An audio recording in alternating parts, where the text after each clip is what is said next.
Hello students உங்களுக்கு வந்து பிரவீன் பூர்வார்த் ஸ்டூடெண்ட்ஸுக்கு செகண்ட் பேப்பரில் ஃபஸ்ட்டு கொஸ்டின் 15 மார்க்கு.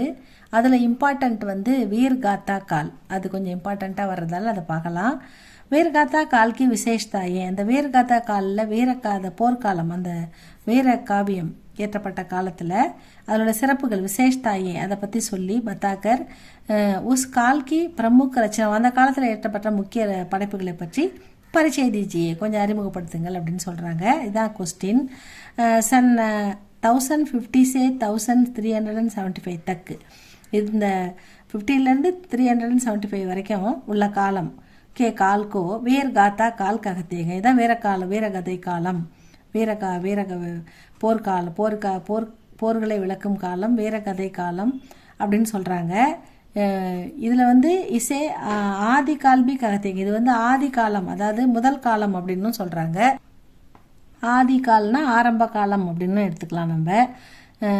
இது வந்து என்ன சொல்கிறது, வீரகதா கால் அல்லது ஆரம்ப காலம் அப்படின்னு எடுத்துக்கலாம். சங்கர்ஷம் அவர் யுத்தம், போராட்டங்களும் போர்களும், சங்கர்ஷம்னா போராட்டங்கள், யுத்தம்னா போர்கள், சே பர்பூர் ஹோனேக்கே காரன், எப்பயுமே போரும் போராட்டங்களும் நிறைந்து, பர்பூர்னா பர்னா அந்த காலகட்டத்தில் இதான் இருந்தது. இப்போ இங்கே பார் போர் சண்டை இதாக இருந்தது, அதனால் பர்பூர் ஹோனேக்கே காரன் இஸ் கால் கா வீர்காத்தா கால் நாம் மிலா, இந்த காலத்துக்கு வீரகாத்தா கால் அப்படின்ற நேம் வந்ததுன்னு சொல்கிறாங்க. சாரன் கவியும் கி ரச்சனாவும் கே காரன், அந்த காலத்தில் தோன்றின சாரன் கவிகள், அப்போ உள்ளூர் மொழியில் மக்களால் பயன்படுத்தப்பட்ட மொழிகளால் எழுதப்பட்ட புது புது கவிஞர்கள் தோன்றினார்கள். அவங்களுடைய சாரன் கவியும் கே காரன் இசே இந்த காலத்தை சாரன் கால் அப்படின்னு, சாரன் கவிஞர்கள் தோன்றிய காலம்ன்றதால சாரன் கால் அப்படின்னு இதை அழைத்தார்கள் அப்படின்னு சொல்கிறாங்க. ஆரம்ப காலம், வீரகதா காலம், அடுத்தது சாரன் கால் அப்படின்னு 3 பேர் இதுக்கு. இஸ் கால்கே விசேஷதாவும் பர் விசார் கரேங்கே, அதாவது இந்த காலத்தினுடைய சிறப்பை பற்றி இதில் பார்க்கலாம் அப்படின்னு சொல்கிறாங்க. வீரகதா கால்கி பரிஸ்தித்தியா, வீரகதா காலுடைய நிலைமை என்னன்னு பார்க்கலாமா?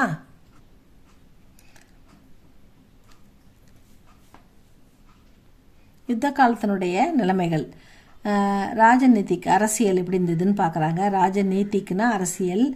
हर्षवर्धन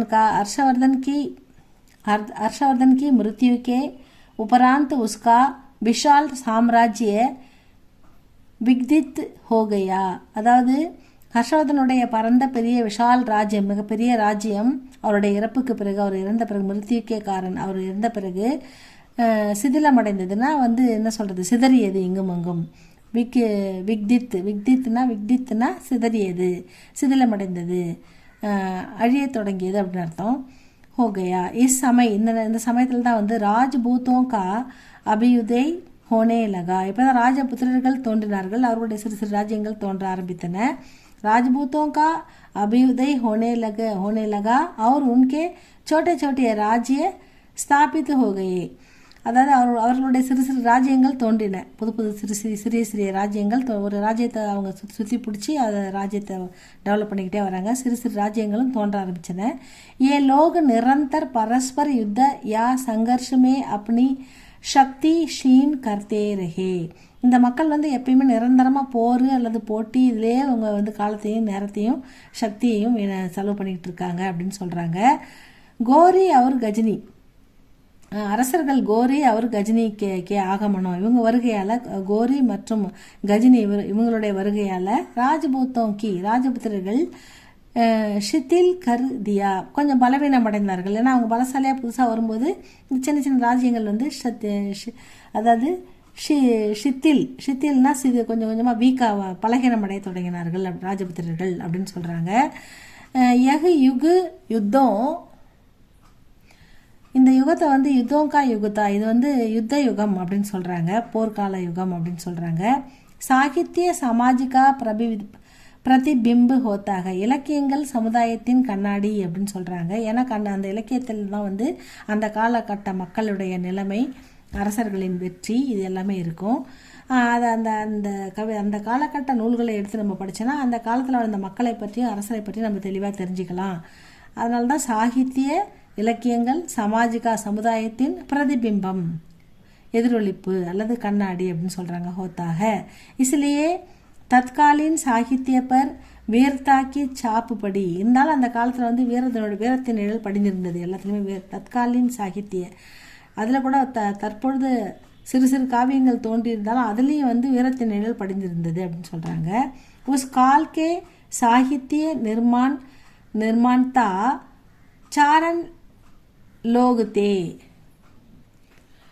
उस काल के சாகித்ய நிர்மான்தா சாரன் லோகுதே. அந்த காலகட்டத்தில் வந்து இலக்கியங்கள் எழுதப்பட்டது வந்து சாரன் கவிஞர்கள் தான் அப்படின்னு சொல்கிறாங்க. அந்த இடத்துல அவங்க தான் அதை நிர்மாணித்தார்கள். சாரன் கவிஞர்கள் தான் அந்த இலக்கியங்களை நிர்மாணித்தார்கள் அப்படின்னு சொல்கிறாங்க. ஜோ அப்பனே ஆசிரிய தாதாவும், அதாவது அவங்க யாரை பாடுறாங்களோ அவங்களுடைய அதாவது வீர ராஜாக்கள், வீர பேரரசர்கள் அவங்கள பாடும்போது அவங்கள பற்றி அவங்களுடைய ஆசிரிய தாத்தாவும் கா யஷ் கான், அவங்களை புகழ்ந்து பாடுறது, அவங்களுடைய புகழ்ச்சியை பாடுறது. யஷ் கான் கர் உன்ஹே யுத்த கேலியே புரோத்சாகன் தேத்தேக, அவங்கள வந்து போருக்கு வந்து அவங்கள உற்சாகப்படுத்தினாங்க. அவங்களுடைய இலக்கியங்கள் மூலம் அவங்களை புகழ்ந்து பாடி எழுதி அவங்கள வந்து புரோத்சாகம்னா அவங்கள வந்து உற்சாகப்படுத்துதல், ஊக்கப்படுத்துதல், அதை வந்து சாரன் கவிஞர்கள் பண்ணாங்க. தே அப்படின்னு சொல்கிறாங்க. இஸ் பிரகார் உஸ் சமைக்கா காவிய வீர் காவிய ஆவசியத்தா. இதனால் வந்து இந்த காலகட்டத்தில் இஸ் பிரகார் இதன்படி உஸ் சமய அந்த காலகட்டத்தில் காவியங்கள் வந்து வீரத்தை பற்றி பாடப்பட்டிருந்தன. ஏன்னா மன்னருடைய போர் வெற்றி அதை பற்றி பாடியிருக்கிறதால வீர் காவிய ஆவசியத்தா அப்படின்னு சொல்கிறாங்க. பரந்து உஸ்கே ராஷ்ட்ரிய காவிய ஹோனேமே சந்தேக, அதுதான் உண்மையான தேசிய காவியங்களா அப்படின்ற சந்தேகமும் நமக்கு வருது அப்படின்னு சொல்கிறாங்க. இருந்தாலும் பரந்துன்னு இருந்தாலும் உஸ்கே ராஷ்ட்ரிய அவங்களுடைய தேசிய காவியங்கள் இது இப்படி தான் இருந்ததா அப்படின்ற சந்தேகமும் வருது. வீரகாத்தா கே காவியமே ஸ்ருங்கார் ரஸ் அதிக ஹோத்தாதா. வீரகதா அந்த வீர காவியங்களில் ஸ்ருங்கார ரஸ் நிறைஞ்சிருந்தது அப்படின்னு சொல்கிறாங்க. கியோங்கி பிராயக ஸ்திரியாகி பாரஸ்பரிக், அதாவது அதில் வந்து பெண்களை பற்றியும் பெண்களுக்காகவும் போர் நடந்தது, பெண்களும் போரில் ஈடுபட்டாங்கன்றதால சிருங்கார ரஸ் பயன்படுத்தியிருக்கிறாங்க ஆசிரியர்கள் அப்படின்னு சொல்கிறாங்க. பிரதித்வ விந்திவதா, அதாவது பிரதித்வ விந்தா அப்படின்னு படிக்கணும். அதாவது முன்னிலைப்படுத்தப்பட்டார்கள் யார்கள், பெண்களை முன்னிலைப்படுத்தி எழுதியிருக்கிறதால அதில் ஸ்ருங்கார் ரஸ் யூஸ் பண்ணியிருக்காங்க அப்படின்னு சொல்கிறாங்க. அவர் ஜகடேகா காரன் ஹோத்தித்தி, அதில் வந்து சண்டைகளை பற்றியும் எழுதியிருக்காங்கன்னு சொல்கிறாங்க. வீர்காத்தா காவியக்கி விசேஷ்தாயே, இதில் வீர்காத்தா காவியத்தில் உள்ள சிறப்புகள் என்னன்னு கேட்குறாங்க. அது வந்து ஆசிரிய தாத்தாவும், அதாவது எந்த மன்னரை பற்றி அவங்க பாடுறாங்களோ அவங்களுடைய பிரசங்ஷா அவங்களுடைய புகழ், உன்கே யுத்த அவங்களுடைய போர், விவாகம் அவங்களுடைய திருமணம், ஆக்கேட் அவங்களுடைய வேட்டையாடும் திறமை அவர்களின் வேட்டை, ஆதிகா முதலியவற்றின் வர்ணன் அந்த கவிதையில் இருக்கும். வீர் ரஸ்கே சாத் ஸ்ருங்கார்கா புட், அதாவது வீரரசத்தின் கூடவே வந்து ஸ்ருங்கார ரசமும் அதில் நிறைந்திருக்கும். யுத்தோங்கா சுந்தர் அவர் சஜீவ் வர்ணன், போரினுடைய அழகிய வர்ணனை அதில் இருக்கும். அப்புறம் கல்பனாக்கா பிராச்சுரிய, அதாவது கல்பனான்றது கற்பனை வளமும் நிறைந்திருக்கும், பிராச்சுரிய நிறைந்திருக்கும். அப்புறம் இதிஹாஸ்கி அபேக்ஷா, காவியத்தினுடைய இலக்கியங்களின் அட்ராக்ஷன் அதுவும் வந்து காவியத்துவக்கு அதிகத்தா, அதாவது மக்களை வந்து இதிகாசங்கள் அந்த இலக்கியங்கள் வந்து மக்களை வந்து அட்ராக்ட் பண்ணுற வகையில் இருக்கும் அப்படின்னு சொல்கிறாங்க. விஷயக்கே அனுகூல் ஓஜுமயி பாஷா, அதாவது இந்த விஷயத்தை சொல்கிற அந்த வார்த்தைகள் ஓஜுமயி பாஷா, அதை அவங்க பயன்படுத்தி உள்ள மொழி விசேஷ்கர் அது சிறப்பாக இருக்கும். சிறப்பாக வந்து டிங்கல் கா பிரயோக், டிங்கல்னா அந்த லோக்கலில் மக்கள் பயன்படுத்துகிற பேசுகிற மொழியை வந்து யூஸ் பண்ணி அவங்களுக்கு புரிகிறபடியாக பண்ணியிருப்பாங்க. அதுதான் வந்து டிங்கல் அப்படின்னு சொல்கிறாங்க. டிங்கல் கா பிரயோகம்னா மக்கள் பேசக்கூடிய அவர்களுக்கு புரியக்கூடிய மொழியை அவங்க பயன்படுத்தியிருக்காங்க அப்படின்னு சொல்கிறாங்க. பிரமுக் ரச்சனைய முக்கிய படைப்புகளில் வந்து इस काल की रचनाएं भाषा की दृष्टि से अप्रसंग प्रभावित साहित्य थी, அதாவது இந்த இந்த காலத்தில் படைப்புகள் வந்து எப்படி இருந்ததுன்னா அப்ரஷங், அதாவது பிரபாவித்து புகழ்ந்து புகழ்ந்து பாடுறது, அதுக்கப்புறம் வந்து பிரபுருத்திக்கு திருஷ்டி இயற்கையை பாடுறது, அதுக்கப்புறம் தேஷ் பாஷா பிரபாவித்து, அதாவது மக்கள் பேசும் மொழி அது அதனுடைய தாக்கம் கொஞ்சம் அந்த மக்களுடைய பேசும் மொழியில் அது இல்லாமல் இருந்தாலே அது வந்து அவ்வளோவா பிரபலம் ஆகாது.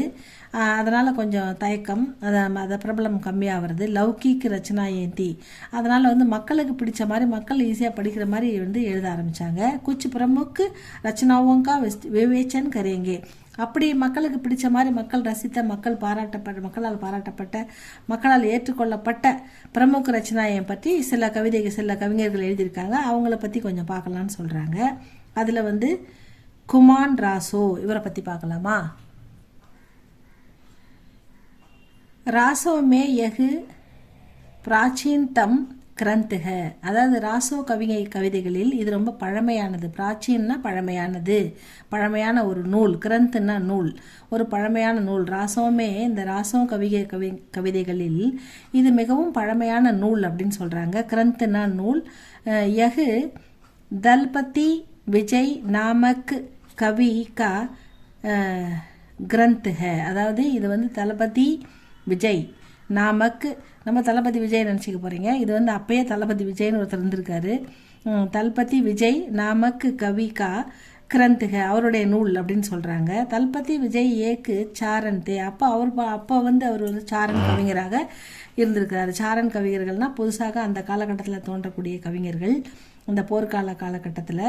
இஸ் கிரந்த்கே சம்பந்தமே கோயி ஐதிஹாசிக் பிரமான் உபலப்த நஹிஹ, இந்த கிரந்த், இந்த நூலை பற்றி, இந்த கிரந்த்கே சம்பந்த், இந்த நூல் சம்பந்தமாக எந்த விதமான இலக்கிய ஆதாரபூர்வமான ஐதிஹாசிக் பிரமான், இதிகாச பிரமான்னா சாட்சிகள் எதுவும் வந்து விட்னஸ் எதுவுமே இல்லை. உபலப்த நகி, எதுவுமே இதை பற்றின தகவல் எதுவுமே நமக்கு கிடைக்கப்பெறல. इसलिए इस ग्रंथ के बारे में संदेह किया जाता है, இதை பற்றி நிறைய சந்தேகங்கள் மக்களுக்கு இருக்குதுன்னு சொல்கிறாங்க இந்த நூலை பற்றி. குமான் ராசோ சித்தூர் தான் சித்தவுடுன்னு கொடுத்துருக்காங்க. குமான் ராசோ வந்து சித்தவுடுக்கே ராஜா குமான் द्वितीय की कीर्ति पर लिखा गया है. இந்த குமான் ராசோ வந்து சித்தவுட் ராஜா, சித்தவுடுக்கே ராஜா குமான் திவித்தீய கி, அவருடைய கீர்த்தி, குமான் திவித்தீய அவருடைய கீர்த்தி புகழை பற்றி இதில் லிக்காகையாக எழுதப்பட்டிருக்கிறது அப்படின்னு சொல்கிறாங்க. அவ்வளோதான் இந்த குமான் ராசோ. அடுத்தது பீசல் தேவ் ராசோ. बीसल देव रासो नरपति नाल्ह के द्वारा அப்படின்னா நர்பதி நால்க அவர் மூலமாக லிக்கா கயா எழுதப்பட்ட கிரந்த், அவருடைய எழுதப்பட்ட நூல் தான் பீசல் தேவ் ராசோ அப்படின்ற நூல் அப்படின்னு சொல்றாங்க. इसमें भी संदेह की बातें शामिल है, இந்த நூல் மேலேயும் வந்து பல சந்தேகங்கள் இருக்கின்றன அப்படின்னு சொல்றாங்க. फिर भी इसे प्रथम நிச்சித் கிரந்த் மானா ஜாத்தா ஹை, இதுதான் முதல் நூல் அப்படின்னு வந்து ஏற்றுக்கொள்ளப்பட்டதாக சொல்லப்படுகிறது.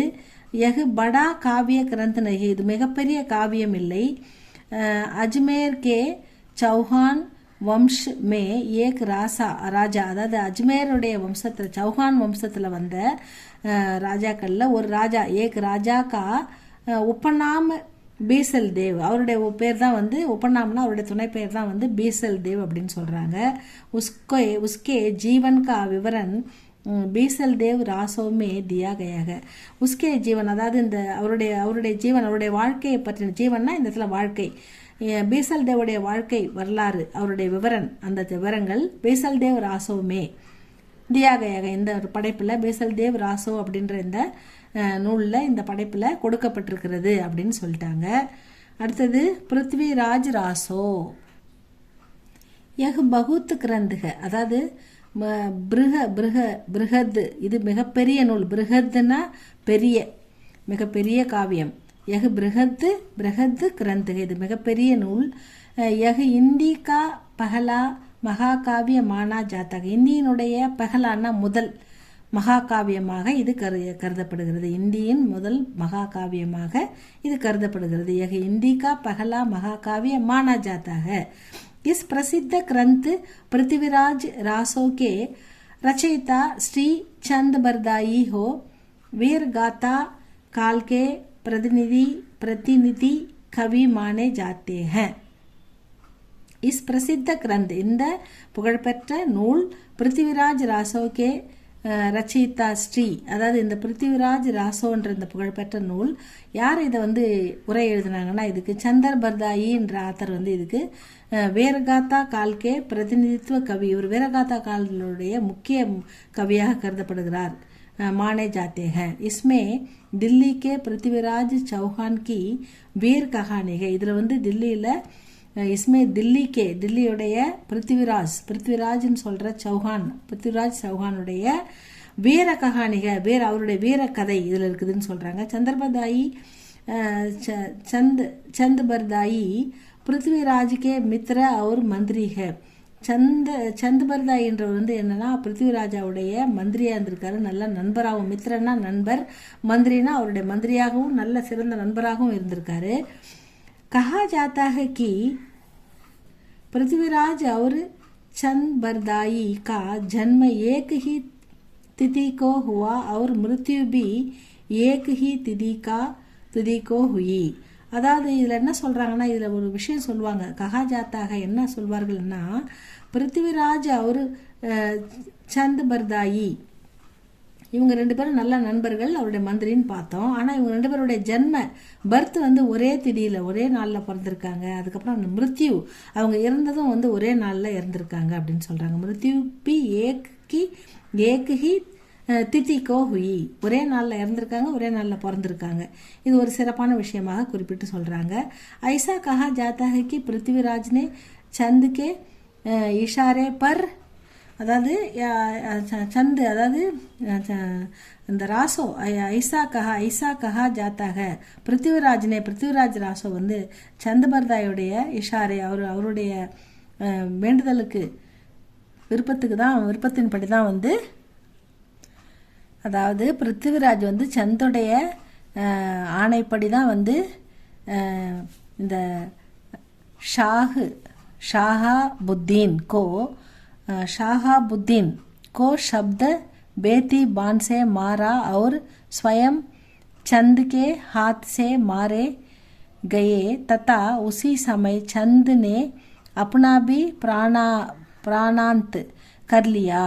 அதாவது சந்து வந்து தன்னை வந்து தற்கொலை பண்ணிக்கிறார். அந்த டைமில் நம்ம ஷாஹாபுத்தீன் சப்த, அதாவது ஷாஹாபுத்தீனுடைய ஒரு வார்த்தை அம்பால, பேதின்னா அம்பு, பேதி பான் சப்த பேதி பான்னா ஒரு வார்த்தை அம்பால வந்து மாறா கொல்லப்படுறாரு. அவர் ஸ்வயம் சந்துக்கே ஹாத் சே மாரே கயே, சந்தோடைய கையாலே கொல்லப்படுறாரு. அதுக்கப்புறம் தத்தா உசி சமய் சந்துனே, அதே நேரத்தில் சந்து வந்து தானாகவே தன்னுடைய உயிரை தியாகம் பண்ணிடுறாரு, தற்கொலை பண்ணிக்கிறாரு அப்படின்னு சொல்கிறாங்க. அப்னா பி பிராணாந்த் கர்லியா அப்படின்னு சொல்லிட்டாங்க. இஸ் கிரந்த்மே 69 சர்க, அதாவது இந்த நூலில் சர்க அப்படின்னா காண்டம், அதாவது காண்டங்கள், அதனுடைய துணைப்பகுதி சின்ன சின்ன காண்டங்களாக பிரிஞ்சிருக்குது. அதில் எத்தனை இருக்குதுன்னா 69. இஸ் கிரந்த்மே 69 சர்கஸ், துணை காண்டங்கள், இது காண்டங்கள் இருக்கிறது. இஸ் கிரந்த்மே சப்பை தோஹா தோமர் ஆதி சப்கா பிரயோக் ஹை. இந்த நூலில் இந்த நூலில் வந்து சப்பை அதாவது சின்ன சின்ன வார்த்தை அலங்காரங்கள், அதுக்கப்புறம் தோகானா கவிதைகள், அப்புறம் தோமர்னா சிறு சிறு வசனங்கள், ஆதி சப்கா பிரயோக, இதில் எல்லாமே கலந்துருக்குது. கவிதை இருக்குது, வசனம் இருக்குது, உரை இருக்குது, எல்லாமே இதில் கலந்துருக்குதுன்னு சொல்கிறாங்க. இஸ் கிரந்த்மே வீர் ரஸ் கி பிரதான்தாக, இந்த நூலில் வீர ரசம் தான் பிரதான்தா முன்னிலைப்படுத்தப்பட்டுள்ளது, பிரதான்தா அப்படின்றாங்க. சாத்து ஸ்ருங்கார் கி பி, அதனுடன் ஸ்ருங்கார் ரசமும் இது கூட யூஸ் பண்ணியிருக்கு. அதிக்தா அதிகமாக பயன்படுத்தப்பட்டிருக்கிறது. பிருத்திவிராஜ் ராசோகே சம்பந்தமே கயி சந்தேக கியே ஜாத்தே ஹேன். பிருத்திவிராஜ் அவரை பற்றி நிறைய சந்தேகங்கள் இருக்கிறதாகவும் சொல்லியிருக்காங்க. ஏன்னா வந்து பிருத்திவிராஜ் ராசோகே சம்பந்தமே संदेह किए जाते हैं, நிறைய டவுட் சந்தேகமும் இருக்கான். फिर भी इसकी प्रसिद्ध और रोचकता में कोई संदेह नहीं है. ஆனால் இதனுடைய பிரசித்த, இதனுடைய புகழ்லையும் இது இது பெற்ற புகழ், இதுக்கு மக்கள் கொடுத்த வரவேற்பில் எந்த சந்தேகமும் இல்லை அப்படின்னு சொல்லிட்டாங்க. அடுத்தது ஆல்ஹா. ஆலுகான்றது ஒரு மிகப்பெரிய படைப்பு. அந்த புத்தகத்தை பற்றி என்ன சொல்கிறாங்கன்னா, யஹ் கிரந்த், இந்த நூல் வீர் கீதம், வீர கவிதைகளை பாடுகிறது. வீர்னா வீரம், கீதம்னா கவிதைகள், பாடல்கள். இது அதனால் பூர்ண கஹானியோம் கா சங்கிரக, அதாவது வீர கதையினுடைய கதைகளாலும் தொகுக்கப்பட்டது. சங்கிரகனா தொகுப்பு அப்படின்னு சொல்கிறாங்க. பூர்ண அதாவது கம்ப்ளீட்டாக இதில் இருக்கிறது என்னென்னா வீரத்தை பற்றி மட்டும்தான் இருக்குது. அதனுடைய பாடல்களும் கதைகளும் இருக்கின்றன அப்படின்னு சொல்கிறாங்க. இஸ்மே ஆல்ஹா ஊதல் கி வீர்தா கி கஹானியா கஹி கயி ஹை. இஸ்மே இதில் இந்த ஆல்ஹான்ற தொகுப்பு நூல் எதை பற்றி சொல்லுன்னா, ஊல்கா இனத்தை பற்றி. ஊல்கான்றது அது ஒரு இனம். ஊதல் கி வீர்தா, ஊதலர்களுடைய வீரத்தை புகழ்ந்து பாடுகிறது. கி கஹானியா கஹி கஹி ஹை. ஆல்ஹா और ஊதல் தோனோ படே வீர் தே. இந்த ஆல்ஹான்றவரும் ஊதல்ன்றவரும் மிகப்பெரிய வீரர்கள். இவங்களை பற்றி தான் அதில் இருக்குதுன்னு சொல்கிறாங்க. யஹு ஜகனிக்கு பாட் கி ரச்சனாக. இது ஜகனிக்கு பாட் அப்படின்னா, ஜகனிக்கு பாட் அது சக்தி வாய்ந்த ஒரு பவர்ஃபுல்லான ஒரு காவியம் அப்படி ஒரு படைப்பு இது அப்படின்னு சொல்கிறாங்க. ஏன்னா இந்த மக்கள் இதை அந்த அளவுக்கு கொண்டாடி இருக்காங்க. யகு ஜகனிக்கு பாட்டுக்கி ரச்சனாக, இது மக்களால் ஏற்றுக்கொள்ளப்பட்ட மிக ஒரு அற்புதமான படைப்பு. யகு ஓஜ்பூனி கிரந்துகை, இது இது ஓஜ்பூனியோடைய நூல் அப்படின்னு சொல்கிறாங்க. ஓஜ்பூனின்றது ஒரு மொழி, அதில் எழுதப்பட்டது. இசே லோக் வர்ஷா ரித்துமே படுத்தேக, இந்த நூலை அவங்க மழைக்காலத்தில் உட்காந்து மக்கள் படிப்பாங்க அப்படின்றாங்க. எக அதிக பிரசித்த கிரந்துகை, இது இருக்கிறதுல எல்லாத்தோட அதிகமாக புகழ்பெற்ற நூல் ஆல்ஹா அப்படின்னு சொல்கிறாங்க. ஆல்ஹான்றது ஒரு வீரனுடைய பெயர். அந்த ஆல்ஹாவும் அதில் வர ஊதலும் 2 பேரும் மகா வீரர்கள். அவங்கள பற்றி எழுதுகிற நூல் தான் இந்த ஆல்ஹா அப்படின்னு சொல்லிட்டாங்க. ஜெயந்த் பிரகாஷ், இது ஜெயந்த் பிரகாஷ்ன்றது இதுவும் ஒரு நூல் தான். இது யகு 13வி சப்தாப்தி, அதாவது 13ஆம் நூற்றாண்டில் எழுதப்பட்ட ஆரம்ப காலத்தில் எழுதப்பட்ட ஒரு நூல். ஆரம்ப காலத்தில் 13ஆம் நூற்றாண்டில், அதாவது 13வி சதாப்தினா நூற்றாண்டு, 13ஆம் நூற்றாண்டில் ஆரம்பத்தில் பிராரம்பிகா கிரந்துக நூல் இது அப்படின்னு சொல்கிறாங்க. இஸ்கே ரச்சிதா பட்ட கேதார் மானே ஜாத்தே ஹே, இதை அளித்தவர் பட்ட கேதார் அப்படின்னு சொல்கிறாங்க. இஸ்மே கன்னௌஜ் கே ராஜா ஜெயந்த் கே யஷ், அதாவது யஷ்னா அந்த இடத்துல புகழ். ஜெயந்த் பிரகாஷ்ன்றது அதாவது கன்னௌஜோடைய மகாராஜா ஜெயந்த் பிரகாஷ், அவரை பற்றி பாடின அவருடைய புகழை யஷ்கா வர்ணன் ஹே, அவருடைய புகழ் இதில் வர்ணிக்கப்பட்டுள்ளது அப்படின்னு சொல்கிறாங்க. மகர் யகு கிரந்த் அப்பிராப்த ஹே, ஆனால் அந்த நூலில் பாதி நமக்கு கிடைக்கல. முக்கியமான பகுதி அதில் நமக்கு பிராப்தனா பெறுதல், அப்பிராப்தனா நமக்கு கிடைக்க பெறல அப்படின்னு சொல்கிறாங்க. கவி அமீர் குஸ்ரோ, இப்போ அமீர் குஸ்ரோவை பற்றி சொல்கிறாங்க. அமீர் குஸ்ரோ சன் 1380 கே ஆஸ்பாஸ் ரகத்தேக, அந்த 80s வாழ்ந்தவர் அப்படின்னு எடுத்துக்கணும் நம்ம. ஆஸ்பாஸ்னா அதுக்கு முன்னாடி பின்னாடி அந்த காலகட்டத்தில் வாழ்ந்த ஒரு சரியான விவரம் கிடைக்க பெறாததால் அப்படி கொடுத்துருக்காங்க. வே பிரசித்த கவிதை, அவர் ஒரு புகழ்பெற்ற கவிஞர். இன்கி பஹேலியா और मुकरिया बहुत प्रचलित है. இவர்கிட்ட பஹேலியான்னு சொல்லிக்கிறாங்க. அதாவது பஹேலியான்னா என்னன்னு எடுத்துக்கணும் நம்ம இந்த இடத்துல. பஹேலின்னா புதிர்கள், புதிர் போடுறோம்ல, கேள்வியிலே புதிர் போட்டு அதுக்கு பதில் கேட்போம்ல, அந்த மாதிரி புதிர்கள். இவர் இன்கி பஹேலியா, அவருடைய கவிதைகளில் புதிர்களும் அவர் முக்கரியா பகுத் பிரச்சலித்து ஹே. முக்கரியான்னா ஜோடி, அதாவது எதுகை மோனை, அந்த ஜோடி சொற்கள் ஒன்று அப்படியே எதுகையோடு வரும். 2 வார்த்தைகள் ஜோடியாக ஈக்குவலாக வரும். அந்த ஜோடி சொற்கள் அப்படின்னு சொல்லுவாங்க. அதாவது புதிர்களும் ஜோடி சொற்களும், அதாவது எதுகை மோனை அந்த மாதிரி சொற்களும் ரொம்ப ஃபேமஸாக புகழ் அந்த சொற்களுக்காகவும் ஒரு விடுகதை அந்த புதிருக்காகவும் அவர் வந்து புகழ் பெற்றவர் அப்படின்னு சொல்கிறாங்க. எனக்கு பகேலியா और முக்ரியா பகுத் பிரச்சலித் है, மிகவும் புகழ்பெற்றது, மக்களிடையில் மிகவும் பேசப்பட்டது அப்படின்னு சொல்கிறாங்க. இதுதான் ஸ்டூடெண்ட் இந்த வீரகாத்தாக்களுடைய கதை. இதை நல்லா படித்து பாருங்கள். இதில் வந்து இது இம்பார்ட்டண்ட்டாக வர்றதால நான் இதில் மார்க் பண்ணியிருக்கேன் பாருங்கள் அந்த ரெட்டால். இது மட்டும் எழுதினா கூட போதும்னு பசங்களுக்கு வந்து இம்பார்ட்டன்ட் கொடுத்துருக்கேன். இந்த பாயிண்ட்ஸ்லாம் மட்டும் கூட நீங்கள் எழுதிடுங்க ஸ்டூடெண்ட்ஸ், உங்களுக்கு மார்க் வந்துடும். 15 மார்க்கில் ஒரு 10 to 12 மார்க் கிட்ட வரும். ஏன்னா நான் முக்கியமான பாயிண்டில் தான் குறிச்சிருக்கேன். எழுதி பாருங்கள், படித்து பாருங்கள். இது உங்களுக்கு பிடிச்சிருந்தா லைக் பண்ணுங்கள், சப்ஸ்கிரைப் பண்ணுங்கள் ஸ்டூடெண்ட்ஸ். நெக்ஸ்ட்டு அடுத்து இன்னொரு இம்பார்ட்டன்ட் இருக்குது, அது அடுத்த கிளாஸில் போடுறேன். இதை இம்பார்ட்டண்ட்டாக இந்த 2026 ஃபெப்ருக்கு வர்றதால இதை போட்டிருக்கேன். படிங்க ஸ்டூடெண்ட்ஸ். உங்களுடைய கருத்து எதுவாக இருந்தாலும் அதை கமெண்டில் சொல்லுங்கள் ஸ்டூடெண்ட்ஸ். தேங்க்யூ ஃபார் வாட்சிங்.